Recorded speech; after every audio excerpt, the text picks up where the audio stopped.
নমস্কাৰ আজি 9 জুন অসমৰ লগতে ভাৰতৰ বিভিন্ন প্ৰান্তৰ পৰা সন্ধিয়াৰ কেইবাটাও খবৰ আহি পৰিছে এই মুহূৰ্তত জনাইছো এটা গুৰুত্বপূৰ্ণ খবৰ আজি প্ৰধানমন্ত্ৰী নৰেন্দ্ৰ মোদীয়ে শপত গ্ৰহণ কৰিছে গুজৰাটৰ 4বাৰৰ সিএম 3বাৰকৈ দেশৰ প্ৰধানমন্ত্ৰী হিচাপে শপত গ্ৰহণ কৰিছে প্ৰধানমন্ত্ৰী মোদীয়ে 24 বছৰত এতিয়ালৈকে 7বাৰকৈ শপত গ্ৰহণ কৰিছে প্ৰধানমন্ত্ৰী নৰেন্দ্ৰ মোদীয়ে সকলো জল্পনা কল্পনাৰ অন্ত পৰিছে আৰু প্ৰধানমন্ত্ৰী হিচাপে এনডিএৰ ফালৰ পৰা চৰকাৰ গঠন কৰা হৈছে আজি প্ৰধানমন্ত্ৰী মোদীয়ে দেশৰ শাসনভাৰ গ্ৰহণ কৰিছে সংবিধানৰ ওপৰত শপত খাই দেশৰ শাসনভাৰ গ্ৰহণ কৰিছে কিন্তু এটা প্ৰশ্ন এতিয়া অতিকৈ গুৰুত্বপূৰ্ণ যে কিমান দিন এনডিএৰ চৰকাৰ বাহাল থাকিব পূৰ্বে ক্ষমতাৰ বাবে কিমান বাৰ যে লুটিবাগৰ মাৰিছিল নীতিশ কুমাৰে তাৰ কোনো অন্ত নাই 2014 নৰেন্দ্ৰ মোদী প্ৰধানমন্ত্ৰী হোৱাটো বিচৰা নাছিল নীতিশ কুমাৰে কেতিয়াবা কংগ্ৰেছ কেতিয়াবা বিজেপিত নীতিশ কুমাৰে ফালৰি কাটিছিল নীতিশ কুমাৰৰ বৰখাত কিমান দিন এনডিএ চৰকাৰ থাকিব হেয়া এক ডাঙৰ প্ৰশ্ন ক্ষমতাৰ বাবে যিকোনো কৰিব পাৰে নীতিশ কুমাৰ আৰু চন্দ্ৰবাবু নাইডুৱে যিফালে বৰষুণ আহে সেইফালে গতি কৰে নীতিশ কুমাৰ নীতিশ কুমাৰৰ শৰ্ত পুৰাব পাৰিবনে নৰেন্দ্ৰ মোদীয়ে শপত গ্ৰহণৰ প্ৰাক মুহূৰ্তত জেপি নাড্ডাৰ পদত্যাগ বিত্ত ৰেল প্ৰতিৰক্ষা পৰিবহনৰ নেতৃত্বৰ দৌৰত এতিয়া বহু নেতা পালি নেতা আছে পৰৱৰ্তী খবৰ আজি প্ৰধানমন্ত্ৰী নৰেন্দ্ৰ মোদীয়ে শপত গ্ৰহণ কৰাৰ পাছতেই অসমৰ দুজনকৈ মন্ত্ৰীয়ে মোদীৰ মন্ত্ৰীসভাত স্থান লাভ কৰিছে মোদী মন্ত্ৰীসভাত অন্তৰ্ভুক্ত হৈছে অসমৰ দুজন প্ৰতিনিধি কেবিনেট সদস্যৰূপে মন্ত্ৰীসভাত থাকিব সৰ্বানন্দ সোণোৱাল ৰাজ্যিক মন্ত্ৰীৰূপে মন্ত্ৰীসভাত থাকিব পবিত্ৰ মাৰ্গেৰিটা আৰু অৰুণাচলত প্ৰতিনিধি ৰূপে পুনৰ মন্ত্ৰীসভাত অন্তৰ্ভুক্ত হৈছে কিৰেণ ৰিজিজু আন এটা খবৰ উত্তৰ প্ৰদেশত মোদীতকৈ জনপ্ৰিয় হৈছে ৰাহুল গান্ধী মোদীতকৈ ৰাহুল গান্ধীকহে পৰৱৰ্তী প্ৰধানমন্ত্ৰী ৰূপে বিচাৰিছে উত্তৰ প্ৰদেশৰ জনতাই 36% ৰাহুল গান্ধীৰ বিপৰীতে মোদীক বিচাৰে 32% উত্তৰ প্ৰদেশৰ জনতাই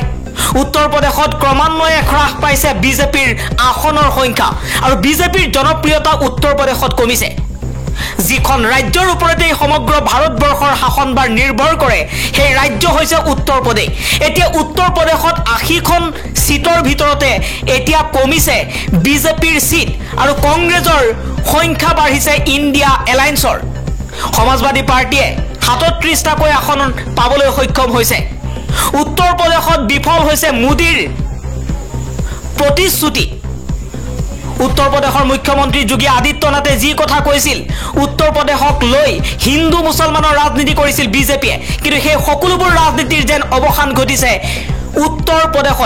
প্ৰদেশৰ জনতাই এতিয়া মোদীক নহয় বিচাৰে প্ৰধানমন্ত্ৰী হিচাপে ৰাহুল গান্ধীক মোদীতকৈ ৰাহুল গান্ধীকহে পৰৱৰ্তী প্ৰধানমন্ত্ৰী হিচাপে বিচাৰিছে উত্তৰ প্ৰদেশৰ জনতাই 36% ৰাহুল গান্ধীৰ পৰিৱৰ্তে মোদীক বিচাৰিছে উত্তৰ প্ৰদেশৰ 32% জনতা পৰৱৰ্তী খবৰ মোদীৰ মন্ত্ৰীসভাত কিমানটা মন্ত্ৰিত্ব লাভ কৰিব চন্দ্ৰবাবু নাইডু আৰু নীতিশ কুমাৰৰ দলে এই মুহূৰ্তত এক চৰ্চাৰ কেন্দ্ৰবিন্দু হৈ পৰিছে কিং মেকাৰ নীতিশ কুমাৰ আৰু চন্দ্ৰবাবু নাইডুৰ দলটোক লৈ মোদীৰ নেতৃত্বত নতুন মন্ত্ৰীসভাত চন্দ্ৰবাবু নাইডুৰ টিডিপিয়ে তেলেগু দেশম পাৰ্টিয়ে 4টা মন্ত্ৰিত্ব লাভ কৰাৰ বিপৰীতে জেডিইউৱে 2টা মন্ত্ৰিত্ব লাভ কৰিব প্ৰধানমন্ত্ৰী মোদীৰ নতুন মন্ত্ৰীসভাত অন্তৰ্ভুক্ত হোৱাৰ সম্ভাৱনা থকা 4জন টিডিপি নেতাৰ ভিতৰত 3জন হৈছে ৰাম মোহন নাইডু হৰিশ বালযোগী আৰু দগ্গু মল্লপ্ৰসাদ আনহাতে নীতিশ কুমাৰৰ জনতাৰ দলে মন্ত্ৰী পদৰ বাবে 2জন জ্যেষ্ঠ নেতাৰ প্ৰস্তাৱ দিছে তেওঁলোক হৈছে লালন সিং আৰু ৰামনাথ ঠাকুৰ নেশ্যনেল ডেমক্ৰেটিক এলায়েন্সৰ বৈঠকত এই সিদ্ধান্ত গ্ৰহণ কৰা হৈছে সূত্ৰ অনুসৰি টিডিপিয়ে অন্ধ্ৰ প্ৰদেশৰ 16খন লোকসভাৰ আসন দখল কৰাৰ পাছত 4টা মন্ত্ৰিত্ব আৰু সাংসদৰ অধ্যক্ষ পদৰ বাবে অনুৰোধ জনাইছিল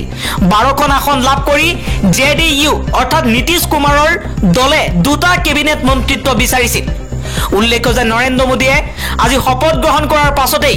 বাংলাদেশৰ প্ৰধানমন্ত্ৰী শেখ হাছিনা, শ্ৰীলংকা, নেপাল, ভূটান, মালদ্বীপ, মৰিছাছৰ নেতাকে ধৰি কেইবাখনো চুবুৰীয়া ৰাষ্ট্ৰৰ নেতাই অংশগ্ৰহণ কৰিছে। নৰেন্দ্ৰ মোদীৰ শপত গ্ৰহণৰ পূৰ্বে সৰব হৈ পৰিছে ইণ্ডিয়া এলায়েন্স। পশ্চিমবংগৰ মুখ্যমন্ত্ৰী মমতা বেনাৰ্জীয়ে কৈছে যিকোনো সময়তে ভংগ হ'ব পাৰে NDA এলায়েন্স। প্ৰধানমন্ত্ৰী নৰেন্দ্ৰ মোদীয়ে যি আশা কৰিছিল তাৰ বিপৰীত ছবি দেখিবলৈ পাইছে 2024 চনৰ লোকসভা নিৰ্বাচনত। নৰেন্দ্ৰ মোদীয়ে ভাবিছিল দেশত হিন্দু মুছলমানৰ নামত ভোট বেংকৰ ৰাজনীতি কৰিব, কিন্তু প্ৰধানমন্ত্ৰী মোদীৰ এই আশাত যেন চেঁচা পানী পৰিল। মমতা বেনাৰ্জীয়ে কৈছে ইণ্ডিয়া এলায়েন্সে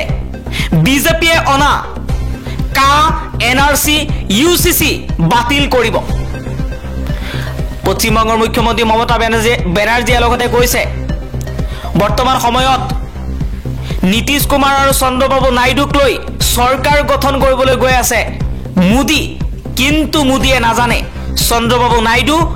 আৰু নীতিশ কুমাৰ বিজেপিৰ ঘূৰ শত্ৰু, আৰু যিকোনো সময়তেই নীতিশ কুমাৰ আৰু চন্দ্ৰবাবু নাইডু NDA এলায়েন্সৰ পৰা আহিব পাৰে। মমতা বেনাৰ্জীয়ে লগতে কৈছে বিজেপি হৈছে সাম্প্ৰদায়িক দল, যি দলে হিন্দু মুছলমানৰ নামত ভাৰতবৰ্ষত ৰাজনীতি কৰিব বিচাৰে, কিন্তু 2024 চনৰ লোকসভা নিৰ্বাচনত তাৰ বিপৰীত ছবি দেশৰ জনতাই দেখিছে। আৰু জনতা এতিয়া মূৰ্খ নহয়, শিক্ষিত। গতিকে ধৰ্মৰ নামত ভাগ ভাগ কৰি ভোট বেংকৰ ৰাজনীতি কৰিব খোজা বিজেপিক